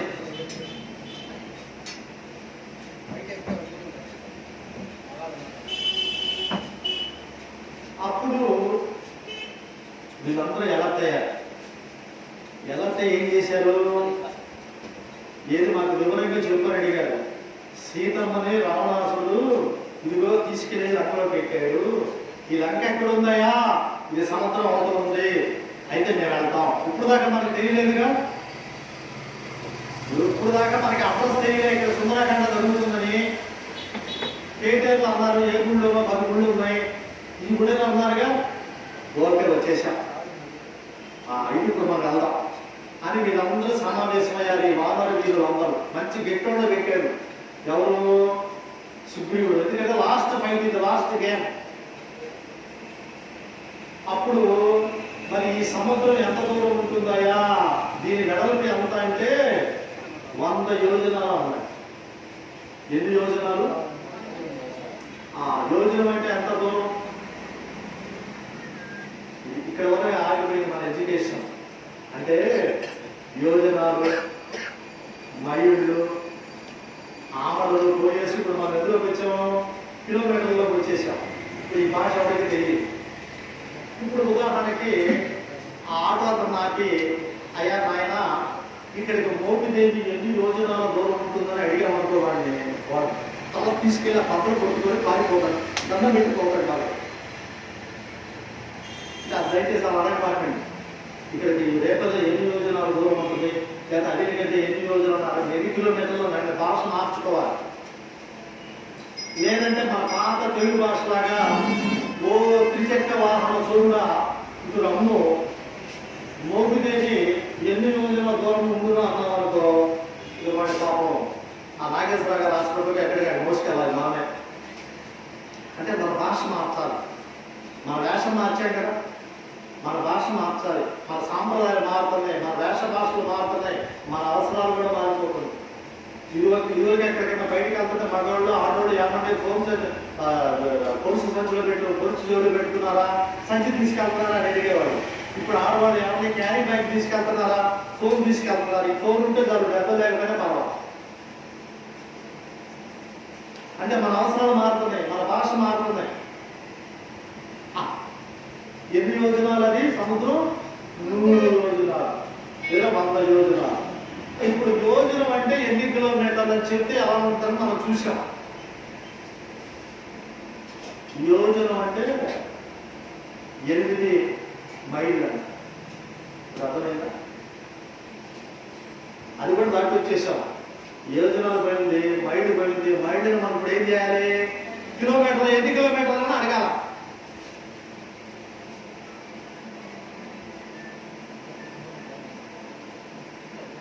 అది యోజనం అంటే 40 కిలోమీటర్స్ అంట. అంటే 100 యోజనాలు అంటే 1240 కిలోమీటర్లు అంటండి. అంటే ఇప్పుడు సముద్రం అంటే ఇప్పుడు వీడు ఉన్న ప్లేస్ నుంచి రావణాసుడు ఉండే లంక ఎంత దూరం ఉంది? 1240 కిలోమీటర్ల దూరంలో ఉంది. అది కూడా భూమి మీద కాదు, సముద్రం అవతల ఉంది. ఈ 1240 కిలోమీటర్ల దూరాన్ని ఎవరు వెళ్తారు? గుర్రం ఎక్కి వెళ్తారా? బస్ ఎక్కా, బండి ఎక్కా, రైలు ఎక్కా? మరి ఎలా వెళ్ళాలి? ఎగురుతూ వెళ్ళాలి సముద్రం పై నుంచి. ఎవడు వెళ్తాడు? పోనీ ఒక 250 కిలోమీటర్లు 300 కిలోమీటర్లు వెళ్ళి ఆగడానికి ఏమైనా అవకాశం ఉంటుంది? అక్కడ టీ తాగడానికి ఏమైనా అవకాశం ఉంటుందా? లేదా వెనపట్టి తినడానికి అవకాశం ఉంటుందా? కానప్పుడు ఇంటి తినడానికి అవకాశం ఉంటుందా? ఈ 1240 కిలోమీటర్లు, ఈ 800 మైళ్ళు లేదా ఈ 100 యోజనాల సముద్రాన్ని దాటగల వీరుడు ఎవరో అని మీరందరూ సమావేశమయ్యారు. ఈ సమావేశానికి నాయకత్వం వహిస్తున్నాడు అందరికన్నా పెద్దవాడు జాంబవంతుడు. అప్పుడు జాంబవంతుడు వీళ్ళని చెప్పండి అయ్యా ఎవరు అంటారు వీళ్ళని అడిగితే ఆ వానర యోధులందరూ చెప్తున్నారు. గజుడు అనేటువంటి వానర యోధుడు తాత నేను 10 యోజనాలు వెళ్తానన్నాడు. తప్పుగా అన్నాడు. 10 యోజనాలు అంటే వెళ్తామా? గజుడు 10, గవాక్షుడు 20, గంధమాదుడు 30, నీలుడు 40, నలుడు 50, సుషేనుడు 60, తారుడు 70, శతబలి 80, మైందుడు 90. ఆఖరికి అన్నాడు జాంబవంతుడు నేను వయసులో ఉన్నప్పుడైతే వెళ్ళేవాడియా, ఇప్పుడు నేను ముసలివాడిని అయిపోయాను. నేను వయసులో ఉన్నప్పుడు ఈ భూమి అంతా 3 సార్లు చక్రం చుట్టూ వచ్చానయా, నేను పెద్దవాడిని అయిపోయాను. ఇప్పుడు మరి ఎవరు వెళ్తారు? ఈ 100 యోజనాల విస్తీర్ణంలో ఉన్నటువంటి ఈ సముద్రాన్ని ఎవరు దాడతారు? అప్పుడు అన్నాడు అంగదుడు నేను వెళ్తాను అన్నాడు. వెళ్తావా? వెళ్తాను. అయితే వెళ్ళి వెంటనే తిరిగి రాలేదు అన్నాడు. ఇంకేమో మనం వెళ్ళి చూద్దాం ఇంటిగా. ఇప్పుడు మన మేనమామ వాళ్ళ ఇంటితో, బాబాయ్ ఇంటితో, పిన్న వాళ్ళ ఇంటికి అయితే వెళ్ళి 10 రోజులు ఉంటూ రావచ్చండి. రావణాసుడు మనకి ఎవరు? మనకి శత్రువా మిత్రుడా? మిత్రుడా అంటే ఆ బ్యాచ్ ఉన్నారు, ఇక్కడ లేదు. ఆ బ్యాచ్ అదే వేరే బ్యాచ్ మనకి శత్రువు రావణాసుడు. అర్థం కాట్లా? అప్పుడు ఇక జాంబవంతుడు ఏమన్నాడంటే వెళ్ళి నువ్వు రెస్ట్ తీసుకోవడానికి కుదరదు, వెంటనే తిరిగి రావాలి. మరి ఈ రామకార్యాన్ని నెరవేర్చే వాళ్ళు ఎవరు లేరా? అయ్యయ్యో ఏం చేయాలి ఇప్పుడు? వేళల్లో వీళ్ళు తల బద్దలు పెట్టుకుంటూ ఉంటే, మల్ల గోదాలు అవుతూ ఉంటే, వీటన్నింటిని ఏమీ పట్టించుకోకుండా తన శక్తి సామర్థ్యాలు లెక్క చేయకుండా ఆ పర్వతం పక్కన కళ్ళు మూసుకొని మనసులో ఆ శ్రీరామచంద్రుడిని స్మరిస్తూ మామూలు మనిషిలాగా కూర్చున్నాడట బంగారు కొండ. ఎవరు చెప్పాలి? గరుడు 10, గవయుడు 20, గవాక్షుడు 30, నలుడు 40, నీరుడు 50, గంధమానుడు 60, తారుడు 70, శతబలి 80.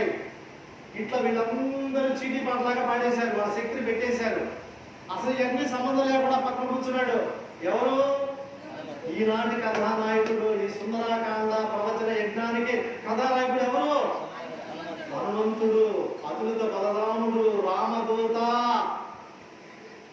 ఎక్కడైతే ఈ సుందరకాండ ప్రవచనం చేయబడుతుందో అక్కడ 3,000,000 దేవతలు మీలాగా కూర్చొని శ్రద్ధగా వినరంట, భక్తిగా వినరంట, ప్రేమగా ఆలకించరంట, ఆనంద నృత్యం చేస్తారట 3,000,000 దేవతలు.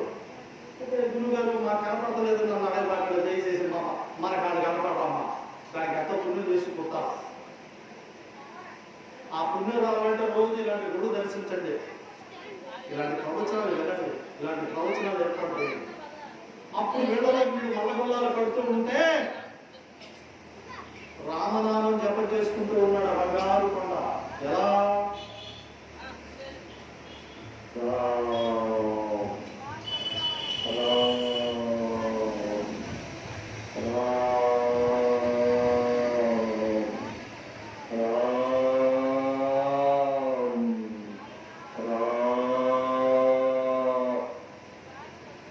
ఈ రామనామ శబ్దం వచ్చి జాంబవంతుడు చెవల కొట్టిందట. అప్పుడు జాంబవంతుడు ఆనందంతో అడుగడుగడుగడుగో ఈ 100 యోజనాల విస్తీర్ణ సముద్రాన్ని దాటగలిగే వీరుడు, ధీరుడు, బలశాలుడు హనుమంతుడిని గబ వీళ్ళందరూ కలిసి ఆ బంగారు కొండ దగ్గరికి వెళ్ళాడు. ఆయన ఇలా రామనామ జపం చేసుకుంటూ ఉన్నాడు. అప్పుడు జాంబవంతుడు ఏమయ్యో హనుమయ్య, ఇక రామనామం కాదు ఇప్పుడు చేయాల్సింది, రామ కార్యం చేయాలి. ఆ రామనామాన్ని పక్కన పెట్టవయ్యా, రామ కార్యం చేయాలయ్యా అన్నాడట. రామనామం గొప్ప, రామకార్యం గొప్ప. అది రామనామం ఉంది ముందే కళ్ళు ఊడిపోయాకనే చేసుకోవచ్చు. ఈ కళ్ళు కనపడకపోతే చేయొచ్చు, ఈ నడుము ఊడిపోతే చేయొచ్చు. రామకార్యం చేయాలి. అప్పుడు హనుమంతుడు ఇలా కళ్ళు తెరిచాడట. తాత నమస్కారం చేశాడట. హనుమా, శతయోజనాల విస్తీర్ణంలో ఉన్నటువంటి ఆ లంకలోకి వెళ్ళి సీతమ్మ గారు తెలుసుకోవాలయా అన్నాడట. అనేటప్పుడు ఆంజనేయుడు కొంచెం ఆలోచనలో పడ్డాడట. శతయోజనాలు అంటే 1240 కిలోమీటర్. ఎవరిని అడిగాడు? జాంబవతి. మరి నిజంగా ఈయన 1140 కిలోమీటర్లు మన భాషలో చెప్పాలంటే, అప్పుడు భాషలో చెప్పాలంటే 100 యోజనాల సముద్రాన్ని నేను దాటలేను తాత అన్నాడు. ఎవరన్నారు? హనుమంతుడు. అది నిజంగా ఇది దాటగలడా దాటలేడా? నాటకాలు. మరి ఎందుకు దాటలేడు అన్నాడు? ఆయన శక్తి ఆయనకి తెలియదు. ఓరు బాబు వెరీ గుడ్. ఓకే, ఎందుకు తెలీదు? ఆయనకు శాప విమోచన. అది తన శక్తి తనకి గుర్తు ఆ చేసి విష్ణుడు కూడా ఎందుకు శాపించారు?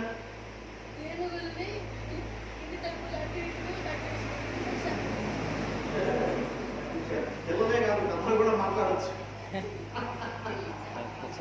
ఇది పట్టుకోవా. ఆ బంగారు తండ్రికి ఒక శాపం ఉంది. ఏ శాపం మీకు తెలుసు? కొంచెం మీరు మొహం పెడుతున్నారు పైకి చూడడానికి. ఏ శాపం ఉంది ఆ బంగారానికి? తన శక్తి తాను మర్చిపోయేశాడు. ఇతన్ని గనక మనం కట్టడి చేయకపోతే, ఈ హనుమంతుడు గనక కట్టడి చేయకపోతే, ఈ ఆంజనేయుడు గనక మనం కంట్రోల్ చేయకపోతే మనకి చేతికి అందడిద్దాం అని ఋషులు ఏం చేశారు? శపించారు. ఏమని శపించారు? ఈ శక్తి నీకు నిజంగానే ఇతనికి శక్తి ఉందా? ఎట్లా తెలుసు మనకి? మీరు ఎట్లా చూస్తుంటే ఆంజనేయ స్వామి భక్తులు అనుకున్నారు. చిన్నప్పుడే సూర్యుని మింగడానికి అది పట్టుకోవాలా? ఫలం అనుకొని వెరీ గుడ్. ఏమనుకోని? ఫలం పండు అనుకొని సూర్యుని ఎప్పుడు వెళ్ళాడు? చిన్నప్పుడు అయితే సుమారు ఎంత ఉంటుంది వయసు? 5 ఏళ్ళు, 6 ఏళ్ళు ఉంటాయా? పుట్టి పుట్టగా 10 ఏళ్ళు ఉంటాయా? పుట్టి పుట్టగా 5 అంటే 5 నిజమేనా? అంటే ఒకటి మీరు తప్పు చెప్పినా పర్వాలేదు, ముందు స్పందించే హృదయం ఉండాలి ఆ స్వామి గురించి. ఇది మీకు నాకు తెలియకపోవడం అంత తప్పు కాదు. ఇది ఇక్కడికి వచ్చి కొబ్బరికాయ పెట్టారు, ఆయన చెప్పులు హారో దద్దోజులో తీసుకుని వెళ్ళిపోతున్నాం, హాయిగా క్రమంగా పట్టేసుకుంటే తింటున్నాం. అది కాదు. ఆ బంగారాల గురించి తెలుసుకోవాలి. ఏమయ్యా మంగళవారం వస్తే చక్కెర పెట్టలు పెడుతున్నాం, అప్పాలు పెడుతున్నాం, వద్దు. ఆ స్వాముల గురించి మాకు చెప్పవయ్యా అంటే ఇక ఆ చక్కెర పంపులు వద్దు, ఆ దద్దోజులు వద్దు, ఆ కొబ్బరి చెప్పులు వద్దు, ఆ అట్టికాయలు. ఎప్పుడు వెళ్ళాడు? ఇంకా 5 నిమిషాలు కంప్లీట్ చేస్తున్నాం. పుట్టి పుట్టగానే పుట్టి పుట్టగానే వెళ్ళాడు. ఎప్పుడు పుట్టి పుట్టగానే? నేను నమ్మను. నేను ఎందుకంటే నేను అసలు ఆంజనేయుడు అంటే నమ్మను. ఇల్లు పట్టుకోవాలి. ఎన్నో రోజు వెళ్ళాడు? 6వ రోజు. ఆయన పుట్టిన 6వ రోజు వెళ్ళాడు. ఆ బంగారు కొండ ఎప్పుడు పుట్టాడు?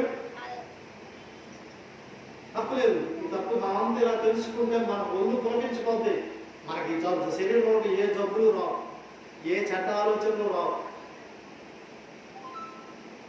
ఎందుకంటే నేను వచ్చేటప్పుడు పాపం మా ఇంటి దగ్గర ఒక ఆమె వాంతులు కప్పుకుంటుందంట, తిన్న తరగట్లేదంట.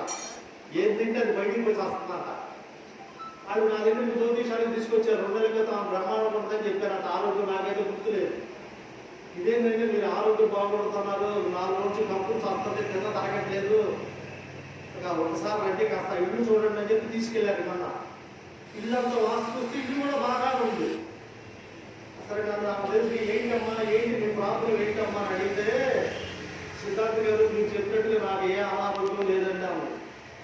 మరి ఏ అనారోగ్యం లేదంటే నువ్వేంటి ఇక్కడ నీరసంగా అయిపోయావు, ఉన్నట్టు పట్టుకుంటున్నావంట, ఏంటంటే ఏం లేదండి, మా ఆడబిడ్డోడు మన చొచ్చిపేటలో 2 బెడ్రూమ్ అపార్ట్మెంట్ కొన్నానండి, ఆ కొనగాంటే నాకు ఇక్కడ వస్తుందని చెప్పి కదా జరిగి రావట్లేదని చెప్పి.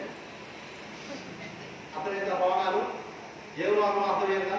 ఆ రోగాలన్నీ పోతాయి. మహావీర విక్రమ భజవేంటి కుమతి చక్రబుద్ధి కుమతి నివార. ఈ చక్రబుద్ధిని తీసేసి ఏం చేస్తాడు? సుమతి.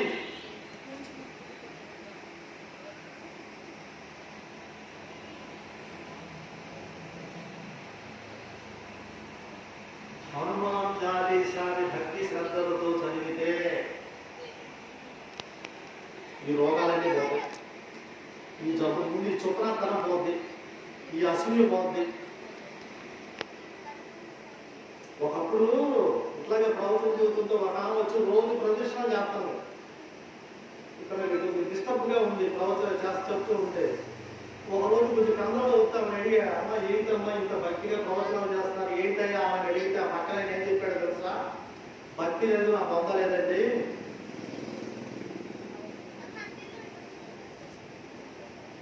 ఆ ఎదుగుతుండోళ్ళకి బాగా కలిసి వస్తుంది, ఎట్టబట్ట వాళ్ళ సంగతి చూడాలి అని చెప్పి ప్రదర్శన చేస్తుందని చెప్పాడు.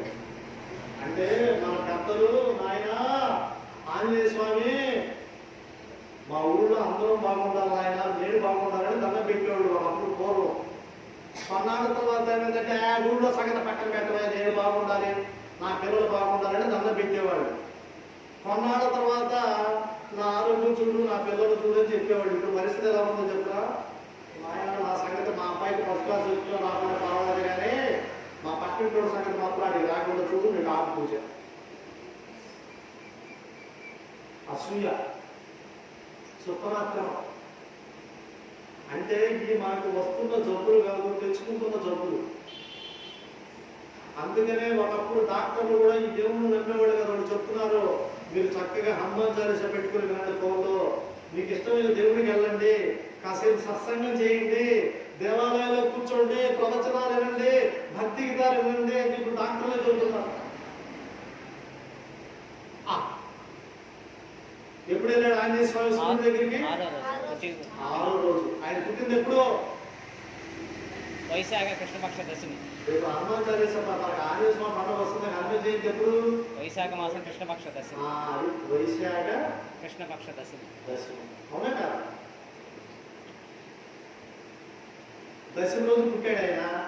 6వ రోజు చూడండి, ఏకాదశి, ద్వాదశి, త్రయోదశి, చతుర్దశి, అమావాస్య. 6వ రోజు అంటే దశమి, ఏకాదశి, ద్వాదశి, చతుర్దశి, ద్వాదశి, చతుర్దశి, అమావాస్య. 6వ రోజు ఏమైంది? అమావాస్య అయింది. అమావాస్య రోజున సూర్యుని ఎవరు పట్టుకుంటారు? గ్రహణం ఆ రోజు రాహు పట్టుకుంటాడు. ఈ నెలదాన్ని పట్టుకోవడానికి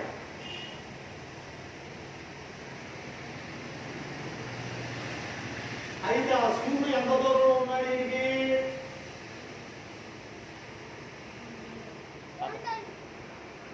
2 యోజనాల దూరంలో ఉన్నాడు. అంటే 2000 యోజనాల దూరంలో ఉన్న సూర్య భగవానుని ఒక కాయగా, ఏం కాయ? యాభై కదా, దానికాయ కదా, సరే ఏదో కాయ అనుకున్నాడు ఆయన. ఎర్రటి పండు అనుకోని ఎర్రటి పండు అంటే నా ఉద్దేశం మంచి బగిరిపల్లి మామిడికాయ అనుకున్నాడు, లేకపోతే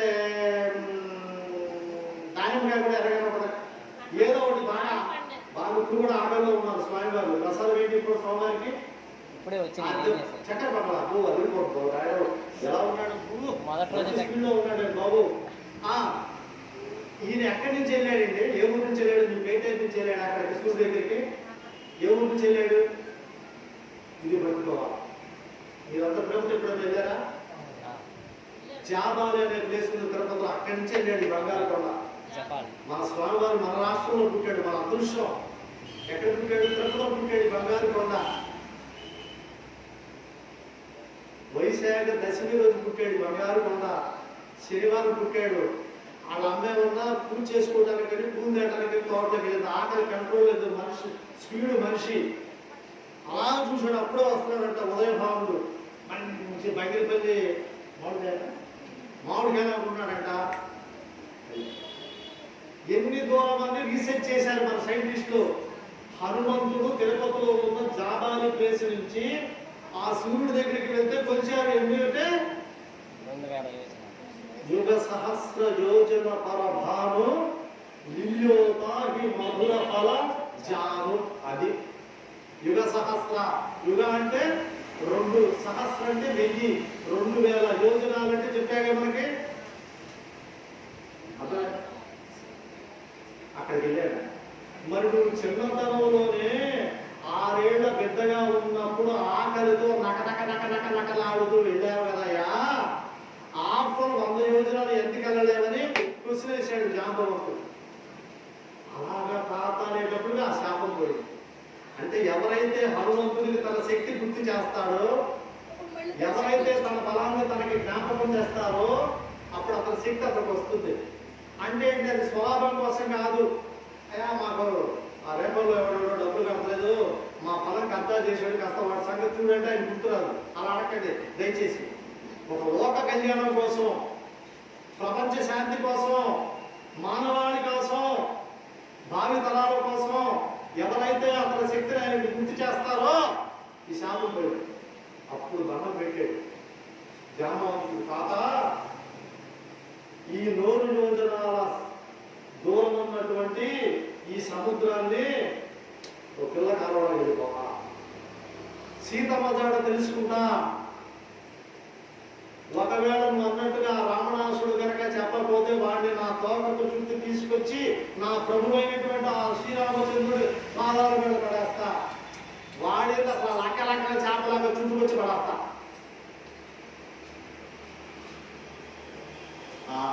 ఓకే, మరి ఏంటి, నువ్వు తప్పకుండా వెళ్తావా? వెళ్తాను తాత, సీతమ్మ ద్వారా తెలుసుకుంటానని చెప్పాడు. మరి మనం 8:30 వరకు పెట్టుకున్న ఒక షెడ్యూల్. ఇలా నేను చెప్తూ ఉంటే రాత్రి 11 ఇంటానే ఉంటారు. అది నా గొప్పతనం కదా, బంగారు కొన గొప్పతనం. అందుకనే ఇది దివ్య జీవితము, దివ్య అమృతము. అమృతం తాగిన వాళ్ళకి మరణం ఎలా ఉంటుందో ఈ కథ వినే వాళ్ళకి సుఖం ఉంటుంది, సంతోషం ఉంటుంది, ఆనందం ఉంటుంది. మన గ్రామంలో ప్రజలందరూ బాగుంటారు. మరి ఈ రోజు ఇంతవరకు మనం ఆపుకున్నాం, ఎందుకంటే 11 అవుతుంది. మరి మీరంతా చక్కగా శ్రద్ధగా ఎంతో భక్తిగా విన్నారు. అయితే రేపు నుంచి ఖచ్చితంగా 10 రండి, మన ఊళ్ళో వాళ్ళకి చెప్పండి, ఈ పుణ్యం మీకు ఎక్కడికి పో. కాబట్టి మన పేటేరు గ్రామంలో ప్రజలందరూ సుఖ సంతోషాలతో ఉండాలని, ఆరోగ్య ఐశ్వర్యాలతో వర్ధిల్లాలని, మన గ్రామంలో పాడి పంటలు బాగుండాలని, మన గ్రామంలోని పిల్లలందరూ ఉన్నత చదువులు చదవాలని, ఉన్నత పనులు పొందాలని, మన గ్రామంతో పాటు తోటి గ్రామాల ప్రజలందరికీ అండగా ఆదర్శంగా ఉండాలని మనసా వాచ మనం చేద్దాం. ఈ రోజుకి ఒక క్వశ్చన్, హనుమంతుడికి ఏమంటే ఇష్టం?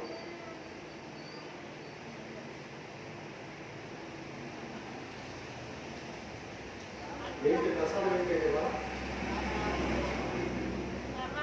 రామనామం.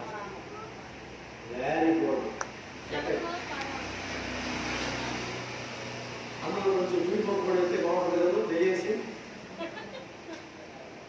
ఇవన్నీ మనకి ఆ బంగారు కొట్టగా ఎక్కర్లా, అవన్నీ మనం వినమంటాడు. ఆయనకి ఏం రుచి సోదరుడు చెప్పారు, ఏంటది? రామనామం. అది అసలు ఒకమైతే గురువు గారు అసలు దయచేసి ఆ యూనిఫామ్ కూడా వేయించితే మన ఇష్టం అంట. ఆమె గురువులని చదువుతున్నారు. చక్కగా ఒక్కసారి మననం చేసి ఈనాటి కార్యక్రమాన్ని ముగిద్దాం. చెప్పండి, 2 చేతులు జోడించండి, మనసులో ఆ రాముని పెట్టుకోండి.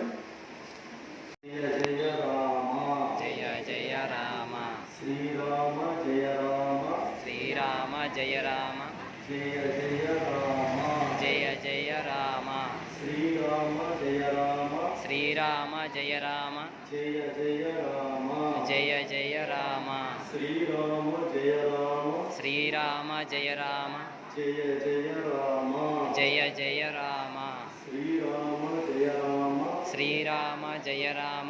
జయ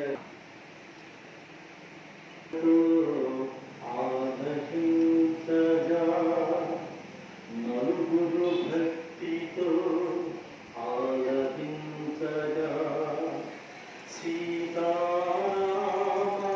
హనుమానుడు సాక్షిగా సర్వజనులకు శుభములు కలుగగా కవికోకిల వాల్మీకి పలికిన రామాయణమును తేట తెలుగున శ్రీ గురు చరణ సేవా భాగ్యమున పలికెద సీత రామ కథా శ్రీ హనుమాను గురుదేవుడు నాయ